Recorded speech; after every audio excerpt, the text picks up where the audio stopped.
Welcome to INSITECT. Today we are talking about cybersecurity and data protection. We're diving into what is, just a ridiculously complex reality of digital defense. It's a battlefield that changes, well, daily. And that old idea of just having one big, tough wall around your network, it's completely obsolete. It is, yeah. Today, effective security isn't about one thing. It's this layered defense system, and it has to protect three critical assets at the same time.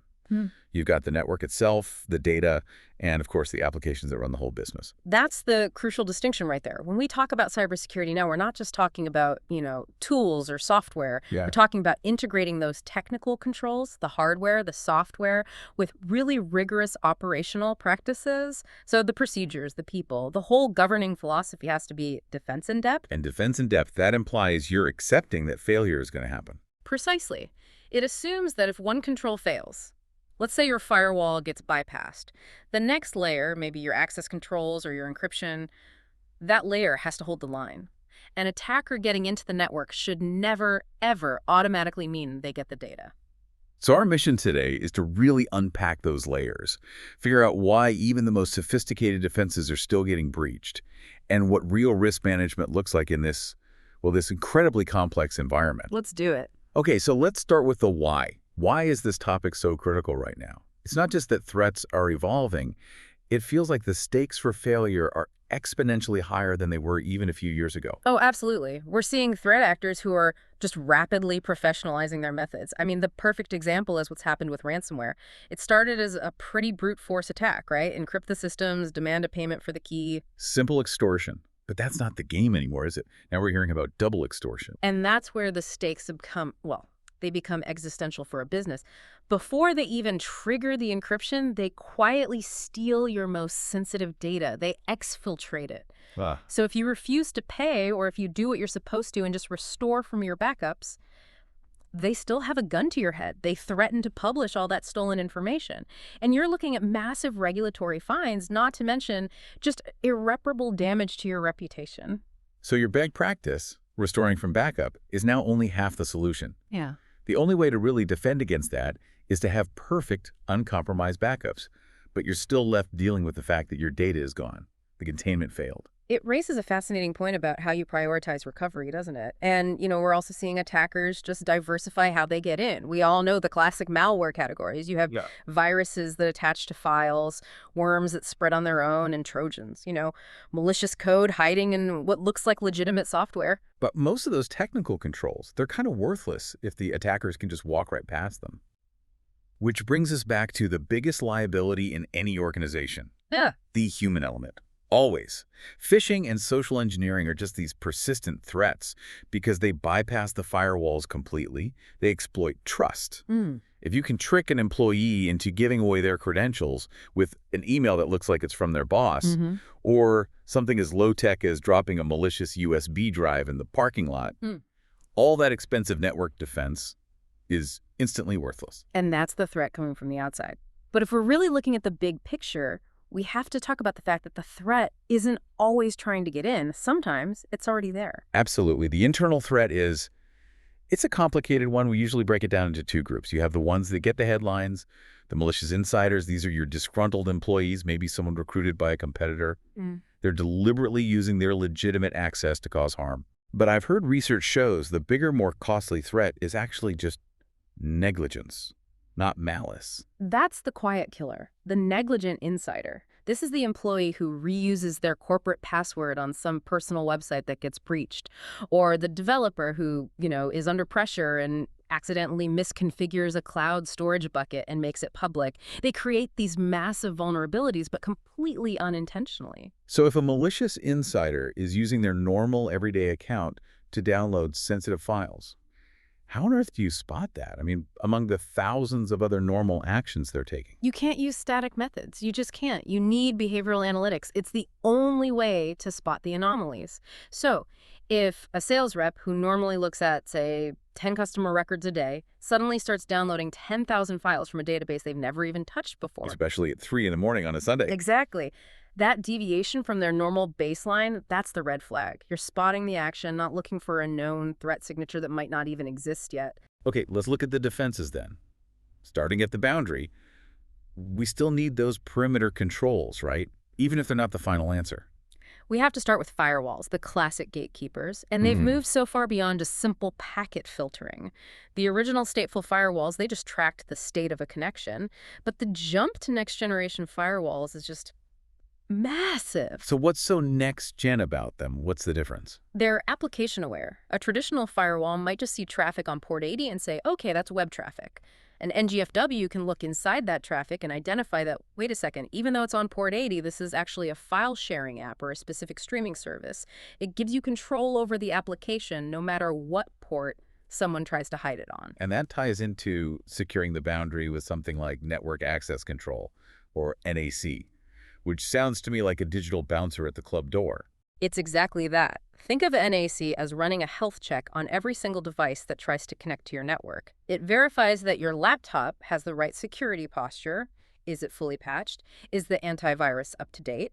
If a device fails that check, it gets immediately quarantined. So it's sent to a little penalty box network to get fixed up. Yep. Before it's allowed to touch any of the important servers, it stops one infected laptop from becoming a super spreader event for the whole company. And then, even when you're past that bouncer, you need walls inside the building. That segmentation. I always think of the watertight bulkheads on a ship. That's a perfect analogy. Network segmentation just carves up the infrastructure into these isolated zones. Yeah. And I mean, you would never put your payment processing systems on the same network segment as the general office Wi-Fi. Of course not. So if one segment gets breached, say, the marketing network, the attacker is stuck there, they can't easily move sideways to the really high-value zones because that segmentation acts like an internal firewall. It limits the blast radius. Okay, that makes the network tough to move through. But let's shift from the pathways to the actual prize, the data itself. The foundational step, and this is the one that so many organizations get wrong, is data classification. If you don't know how sensitive your data is, how can you possibly protect it properly? You have to categorize your information: public, internal, confidential, highly restricted. And I'm guessing that label immediately dictates how much money and effort you spend protecting it. Precisely. Highly restricted data, think customer health records, trade secrets. That classification automatically means you apply the most rigorous controls. Specific access logging, special handling, and, most importantly, encryption. Encryption is your last line of defense. It's the insurance policy. If the data gets stolen but it's properly encrypted, it's useless to the attacker. We usually talk about data in two states when we're discussing encryption, right? Yes, there's data at rest, which is protecting it where it's stored, so full disk encryption on laptops or encryption within a database. And then there's data in transit, which is when it's moving across a network. That's secured with things like TLS for web traffic or VPNs that create those encrypted tunnels. The trick is making sure the encryption keys themselves are guarded even more fiercely than the data. Okay, but wait. If encryption is this ultimate fail-safe, why are we constantly hearing about successful data breaches? This brings us right back to identity and access. Attackers aren't breaking the encryption math. No, they're stealing the keys to the front door. They're just impersonating authorized users. They don't need to pick the lock if they can just swipe your key card. Exactly. And that's what makes multi-factor authentication, MFA, absolutely non-negotiable today. It is the single most effective control against most credential theft. So something you know, like a password, and something you have. Right. A password plus a unique code from your phone or a token. Even if a phishing attack gets your password, the attacker is stopped cold because they don't have that second factor. It just neutralizes the vast majority of those attacks. Although we've started seeing these MFA fatigue attacks where an attacker just spams your phone with push notifications until you get annoyed and hit approve. True. No control is perfect. And that's where the architecture itself has to change. This brings us to, I think, the hottest topic right now: zero trust architecture. So is it just a buzzword, or is it actually essential? It sounds like a massive, expensive headache to implement. Why is the industry pushing so hard in that direction? Because the old model gave implicit trust. Once you were on the VPN, the network basically trusted you. Zero trust flips that on its head. The motto is never trust, always verify. For every single request. Every single request. It verifies your identity, your device's health, and your permissions, whether you're in the office or at a coffee shop. It takes away the attacker's ability to just pivot and move freely once they compromise one machine. It's a necessary complexity to fight a complex enemy. And tied into that is the huge risk of administrative accounts, the so-called keys to the kingdom. that every attacker is after. And that's where privilege access management, or PM, comes in. These are solutions that lock away administrative credentials in a secure vault. A human never even sees the password. Access is granted only on a just-in-time basis, so the system checks out the credential, uses it for one specific audited task, and then immediately changes it. And everything is recorded. Every single session is recorded, so you know exactly what that administrator or the attacker pretending to be them actually did. That is an intense level of scrutiny. Yeah.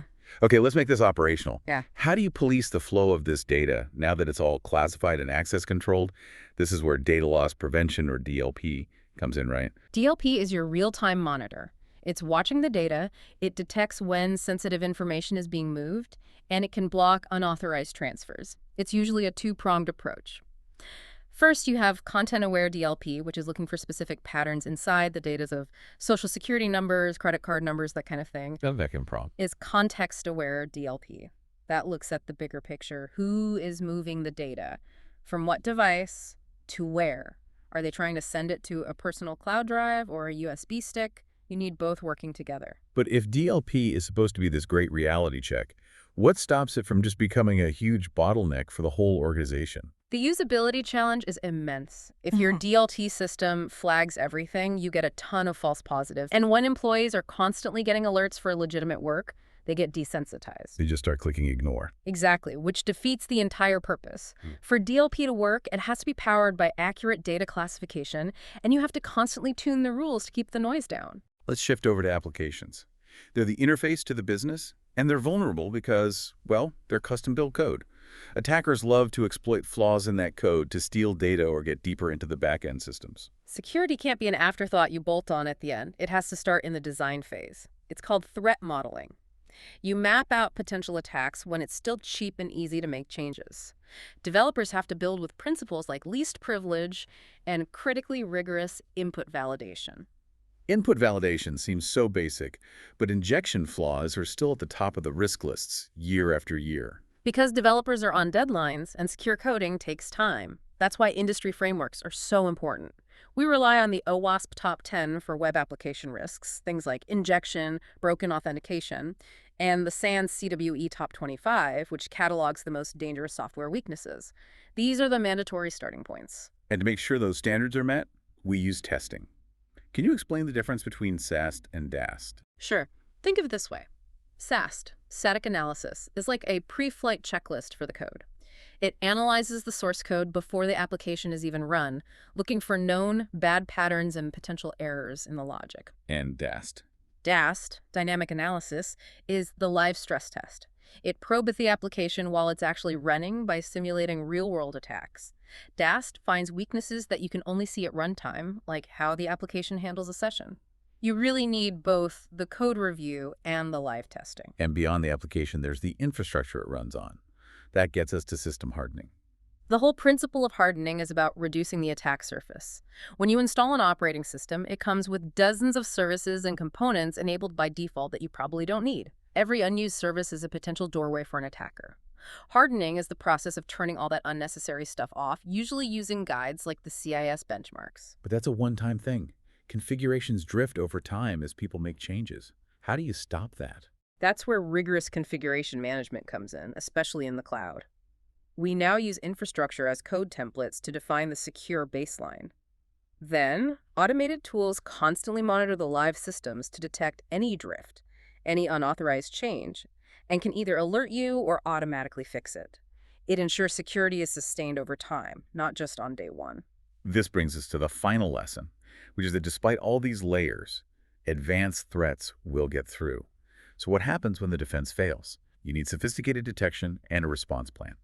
We have to move beyond just looking for known bad files. We have to focus on behavioral analysis. We're hunting for actions.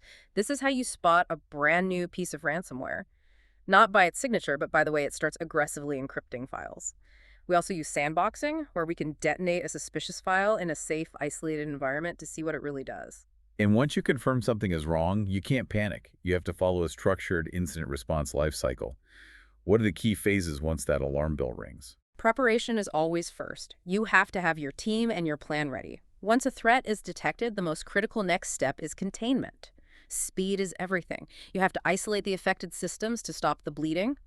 After that comes eradication to remove the threat, and then finally recovery to safely restore operations. So after all this, firewalls, encryption, identity, hardening, what's the strategic takeaway? What's the glue that holds all these technical controls together? It's governance. The tech doesn't run itself. You need comprehensive frameworks like ISO 27001, which provides a management system, and the NIST cybersecurity framework, which organizes everything into 5 functions: identify, protect, detect, respond, and recover. That sounds like a massive amount of paperwork and compliance. Is that governance layer really worth the cost? It is absolutely essential because it forces the organization to actually define its risk tolerance. Cybersecurity success is built on sustained commitment and a mature governance structure that makes sure your technical controls, your MFA, your DLP, are actually aligned with business risk and regulatory duties like HIPAA or GDPR. Without that oversight, the layers just drift apart. To leave you with a final provocative thought, looking forward, the true insight into sophisticated attacks lies in correlation. We've talked about data from the endpoint, the network, the application. But the future is extended detection and response, or XDR. This technology pulls data from everywhere, endpoint, network, email, cloud, and correlates it to reveal the entire end-to-end attack chain. It's about building a whole picture of the threat, not just a series of snapshots. Exactly. Seeing isolated alerts means very little. Seeing the attacker's entire journey is the only way you're going to understand and defeat these complex multi-stage intrusions. Thanks for listening. We will continue to talk about security and technology. See you in the next episode.